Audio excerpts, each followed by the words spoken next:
Hey, I'm Charlotte. I'm 35. I'm from Portsmouth, and this is my story. So, this is a very heavy story, so please look after yourself when listening to this story because um, it's very heavy.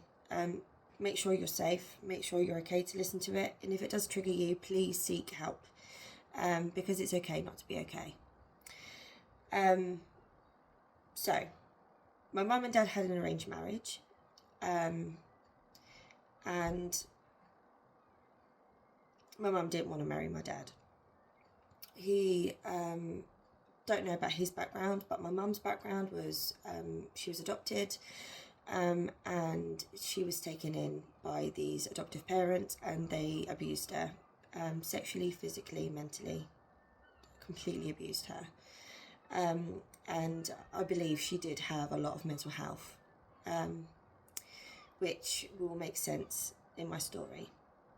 The abuse that I know happened way before I was born. I knew that my mum tried to abort me. My dad tried to throw her down the stairs. She broke her ankle when she was pregnant with me, because she didn't want to bring another child into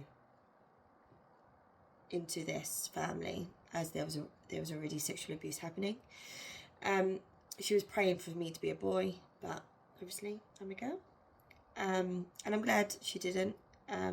Because I wouldn't be here today and I wouldn't be able to help other people. So I was sexually abused by my dad, my brother, and my mum. And it started when I was around about 18 months old. I have some memories, but I don't have many. I can't exactly remember when the physical rape started. All I remember is just being really, really small. I believe I was in infant school for the first time. I remember it being triggering, if that makes sense. So we grew up in Portsmouth, and my dad used to send my mum out to find other men to sleep with them and to sell us off. So there was already abuse going on in the relationship of my parents. My dad was physically and mentally abusive to my mum. I don't know sexually. I don't know. But my mum confirmed before she passed that it started when around 18 months old, which coincides with what I remember. So there were times where my mum and my dad divorced, but my dad still had a very much grip over my mum. So he used to live in a flat, and my mum used to live in a house in different sides of Portsmouth. And we used to go round to my dad's house, and he used to send everybody away, and then it'd be just me there. And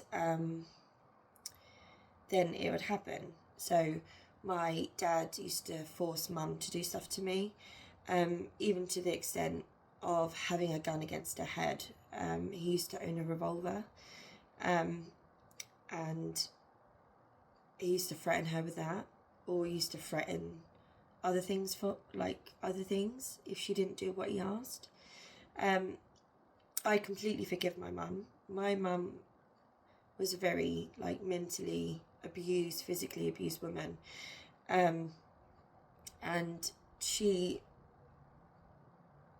just didn't have anything. She couldn't save herself, let alone us. So my dad was a very heavy man. He was about 25 stone, and I was only little. So it's really triggering, even now, when something's heavy on top of me, or if I get too claustrophobic, I get a bit panicky, and that's from the trauma from that. My brother, he was very abused himself. He lived in the flats with my dad, and he used to take me and another person to his bedroom, and he used to abuse us then. I think he was the worst, because I would scream in pain, and he was like really aggressive with us. Like, he'd like slap us and punch us, or put his hand over our mouth to shut us up. And so that happened from the age of 18 months till I was around 8, I think. And then I was taken into foster care, which did save my life, absolutely. But it was heartbreaking. So I disclosed to my sister what had happened, and to her and her best friend at the time. Well, she still is her best friend. And she, they rang the police, and I was taken away. I went through a clinic where they had to do like tests on me, and I was only little. I was only 8. And like, thinking of it now, like, I have children, and for my children to go through that is absolutely heartbreaking. And my family weren't very kept. Like, hygiene was poor. I had some friends who I met in later life said that I used to smell like rotten milk. Yeah, so it wasn't a great dynamic. So I was taken into foster care, and I remember seeing my mum for the first time after being taken away, and I remember fighting the social services people who would grab me. I think there was five of them on me, for me trying to get back to my mum. I was like punching, biting, kicking, you name it, I was doing it just to get back to my mum. And me being pulled away and seeing my mum put her head in her hands has stuck with me for a very, very, very long time. That was the most heartbreaking story, like heartbreaking part of the story, because she was my mum, and that's all I ever knew. Like, I slept with her every night because I was too scared to sleep on my own. So yeah, so that took me years, to recently to get over. So then I went into foster care. I went through multiple carers in a very short amount of time. I was a very troubled child, very troubled, very sexualised child as well. And I went with my first foster carers were absolutely lovely. They were an old couple, but I think I was a bit too much for them. I remember going to them, it was the day of the eclipse, and I think it was in 1999, I think the eclipse was. It was the day of the eclipse, and I just remember like being there and like angry, scared, like anxious, just don't know what was happening, you know. So I was with them, and then I don't really remember, like, I was with foster carers, and they were like, I'd be with them for a month, and then I'd go to another foster carers because they couldn't handle me, and then I'd go to another. And then it brings me to a foster carers that was in North End, and they seemed lovely, and it took, I think, I don't know the timings, if I'm honest, I don't know the timings. It took a little while for me to get kind of comfy in this place. They had me and 2 other girls in their care, and I don't know if I shared my room or I had my own room, I can't really remember, but it got to a time where the foster dad used to come in at night,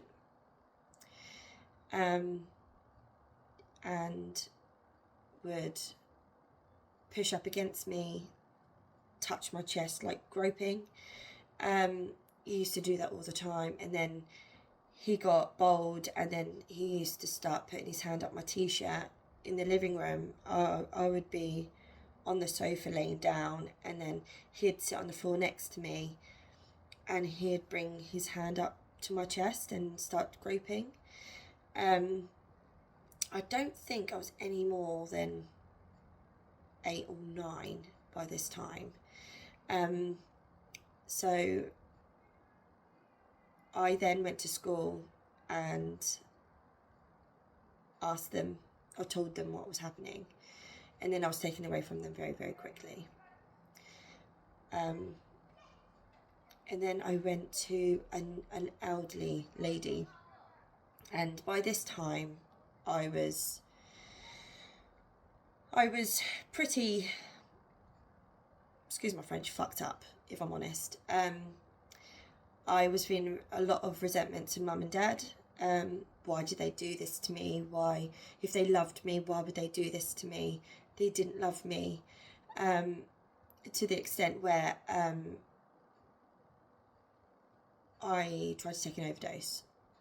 So I'm pretty sure this was before my 11th birthday. So I obviously went through different foster carers between that time. And yeah, I tried to kill myself. And I think I did that. I tried to do that quite a few times. And I was with one foster carer. She was an older lady. And I went away with the youth group. I think I was in Stampshire. And we went. I went on this youth group trip to Wales. It was the best time. I think it was for a whole week. I had the best time just being in nature. I just remember feeling really happy that I was there. And then I went to the elder lady where I tried to kill myself. So after I tried to kill myself, I then went to my last foster carers. So I was with her from the age of, the day before my 11th birthday to the age of 17. 16, 17? 17, I think I was. And this was my home as a child. They were my mum and dad. They made me feel like I should have felt all the years beforehand. They treated me as their own. They bought me a car for my 17th birthday. I was 17, and for Christmas they bought me a car. It was a metallic electric blue Nissan Microdot, and I was with them. There was a young couple living next door, and the guy used to have the little MP3 players, like iPod kind of things. He used to get music on there, or I'd buy borrow like a DVD or something. So I used to go around there an awful lot, and I don't really remember how it all started, but it became sexual. I was 15 at this point, and he was 30, and I think at that time I was feeling a bit lost in myself. I was 15, I was being a teenager, you know how it goes with school and stuff like that. And he used to buy me gifts, like a bracelet. He bought me a bracelet one day and gave it to me, and other things, he used to I'd be out with my friends and he used to meet me out, and we used to talk. My bedroom window was at the back of the house, and he used to go into the garden, and we used to talk. So I'd be through the window and he'd be in his garden. We used to talk, And like when I'd go out with my friends, or I would go to my friends, but I'd go, so there was a road behind the houses there, and he had a garage, so like I used to go into his garage and we'd talk and other stuff. And then I spoke to my best friend at the time and told her what was going on. And it got to a point where I think my foster dad caught me talking to him out of my window. And I think the next day I went into my secondary school and told them what's been happening, which they then informed my foster parents, and I think they made their life hell after that, because initially he was grooming. He was being all nice and giving me things, and then it turned sexual. And unfortunately, where I've always been, sex for me is, even sometimes now, is the only way like I feel love, and that's been installed in me from a very, very young age. So that happened, and then we went to Disneyland Paris. They took me to Disneyland Paris for the weekend, and it was the best time, but there was a cloud hanging over us at that point because it all just come out. And then I think after that, I kind of went a bit AWOL, and then it ended up in a hostel. So why am I telling you all of this? I'm telling you all of this because, and the reason why I want to share my story is because no one got prosecuted. No one.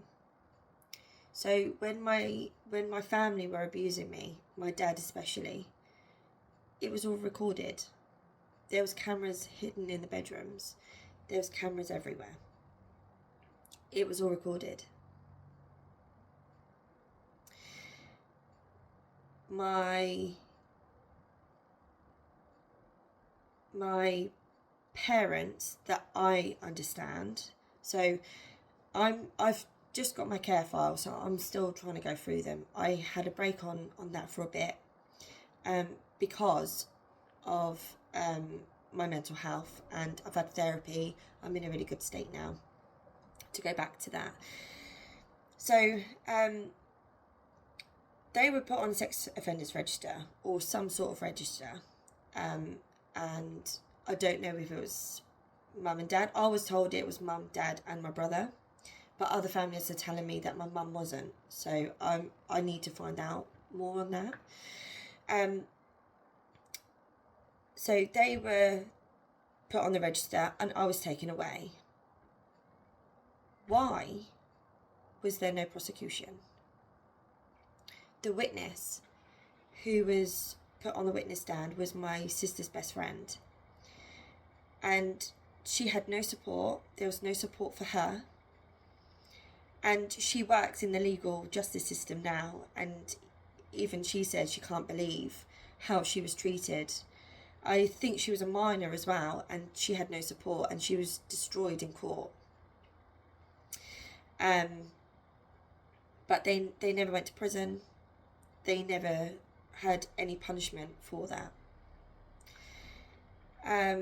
I found in my files that the foster carer who touched me, social services didn't prosecute because they didn't think it was in my best interest. And that angers me so much. Why? So I know they were strict. I know they wasn't allowed to, I know they weren't allowed to foster anymore. And I know that they split up. And the sad thing about it is, I know I wasn't the only child. Because I got got back in contact with one of the girls who I was with. God bless her, she's now passed, but and even she said to me, I wasn't the only one, but it didn't happen to her. So God knows what other girls or boys out there who have been abused by this man, and that's what angers me. They meant to be protecting children, but they can't get any justice for them. Why? Exactly the same with the guy next door. There was nothing done. So I'm currently writing a book about everything that's happened to me, because, you know, what I've been through, I shouldn't be okay. So my book's called How Am I Not Crazy? And how am I not? I've got a beautiful family, I'm married, we have a house, car, you know, I have a good life now. I've lived in a house where I've lived here for 10 years. I've never lived in one place for such a long time before. And I want to help people who've gone through this. I want to get justice for myself and others who have not had justice, because the justice system sucks. Social services suck sometimes. Yes, they're there to protect children, and I completely support in that. But when it's in their care and things happen, why do you not do anything about it? Why do you not support the children or protect the children that are in your care? So yeah, that's my story. If this has hit anyone, please find help, report it. Report. Let them listen. Make them do something. You're going to be okay. We all have bad days, but I know you're going to be okay. Thank you.